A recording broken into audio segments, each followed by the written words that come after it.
अस्सलाम वालेकुम वरहमतुल्लाहि वबरकातुहू। होप सो सब लोग खैरियत से होंगे। Welcome to my channel. आज का हमारा टॉपिक है हज्जतुल वदा के मुतल्लिक। टॉपिक स्टार्ट करते हैं।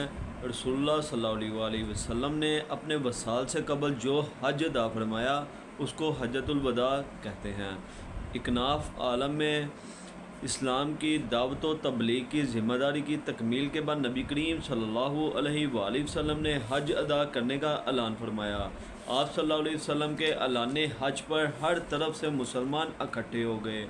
हफ्ता 26 जुल्क़ाद 10 हिजरी को आप सल्लल्लाहु अलैहि वसल्लम ज़ोहर की नमाज के बाद मदीना मुनव्वरा से रवाना हो गए।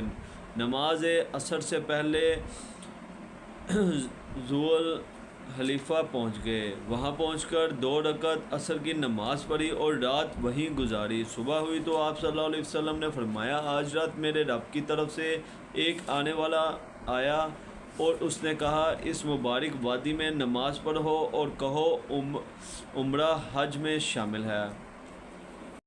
अगले दिन ज़ोहर की नमाज से पहले नबी करीम सल्लल्लाहु अलैहि वसल्लम ने गुस्ल किया, सर और बदन में खुशबू लगाई, फिर तहबंद बांधा और चादर ओढ़ी और 2 रकअत ज़ोहर की नमाज़ पढ़ी। आप सल्लल्लाहु अलैहि वसल्लम ने मसल्ले ही पर हज और उम्रा दोनों के लिए एक साथ एहराम बांधा। हज और उम्रे के लिए इकट्ठे एहराम बांधने को हज किरान कहते हैं और तलबिया पढ़ा। फिर मसल्ले से उठकर ऊँटनी पर सवार हुए, फिर तलबिया पढ़ा।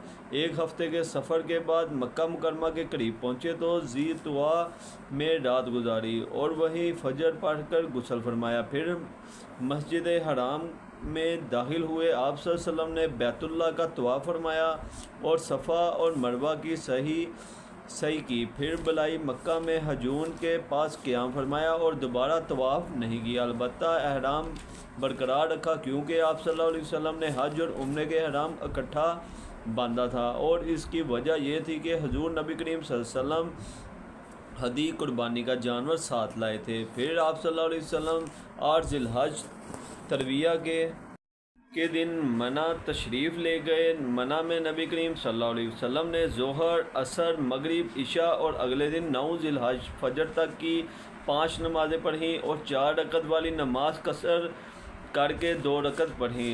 सूरज तलुग होने के बाद आप सल्लल्लाहु अलैहि वसल्लम मना से चल पड़े और अरफात तशरीफ़ लाए। वहाँ वादी निमरा में आप सल्लल्लाहु अलैहि वसल्लम के लिए खेमा लगा हुआ था। आप सल्लल्लाहु अलैहि वसल्लम उसी में इस्तराहत फरमा हुए। सूरज डला तो आप सल्लल्लाहु अलैहि वसल्लम कज़वा ऊँटनी पर सवार होकर वादी उड़ना में तशरीफ़ लाए। लोग आपके गिर्द जमा थे। आप सल्लल्लाहु अलैहि वसल्लम ने इनके दरमियान खड़े होकर खुतबा दिया। आप अल्लाह की हम्दो सना की शहादत के कलमात कहे, अल्लाह से डरने की वसीयत की और खुतबा इरशाद फरमाया, जिसमें हकूक़ुल्लाह के तहफ़्फ़ुज़ के साथ साथ हकूक़ुल इबाद की अदायगी की ख़ुसूसी ताकीद फरमाई। आप सल्लल्लाहु अलैहि वसल्लम ने फरमाया कि तुम सब आदम की औलाद हो और आदम मिट्टी से बने थे। किसी अरबी को अजमी पर और किसी अजमी को अरबी पर, किसी काले को गोरे पर और किसी गोरे को काले पर कोई फजीलत नहीं सिवाय तकवा के। आप सल्लल्लाहु अलैहि वसल्लम ने एक दूसरे की जान, माल और इज़्ज़त के तहफ़्फ़ुज़ पर ख़ास ज़ोर दिया। आप सल्लल्लाहु अलैहि वसल्लम ने फरमाया कि सुन लो, जाहिलियत की हर चीज़ मेरे पाँव तले रोन दी गई है। आप सल्लल्लाहु अलैहि वसल्लम ने ज़माने जाहिलियत की रसूमात के खात्मे का ऐलान फरमाते हुए सबसे पहले अपने चचा हज़रत अब्बास बिन अब्दुल मुत्तलिब रज़ियल्लाहु ताला अन्हु का सूद जो लोगों के ज़िम्मे था उसकी माफ़ी का ऐलान फरमाया और तकीद फरमाई कि तुम लोग औरतों के बारे में अल्लाह से डरो और उनके हकूक़ अदा करो। आप सल्लल्लाहु अलैहि वसल्लम ने माशरे की पसमानदा तबकों और मातहतों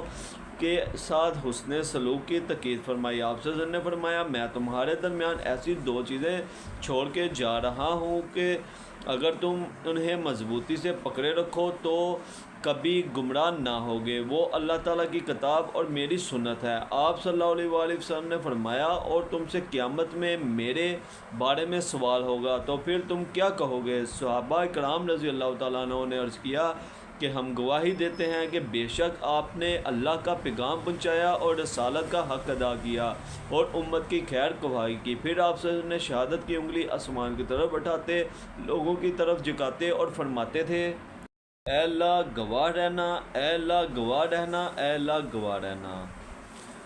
ٹاپک گائز مکمل کرتے ہیں، ہوپ سو آپ کو ہمارا ٹاپک پسند آیا ہو۔ ملتے ہیں نیکسٹ ویڈیوز میں، اللہ حافظ۔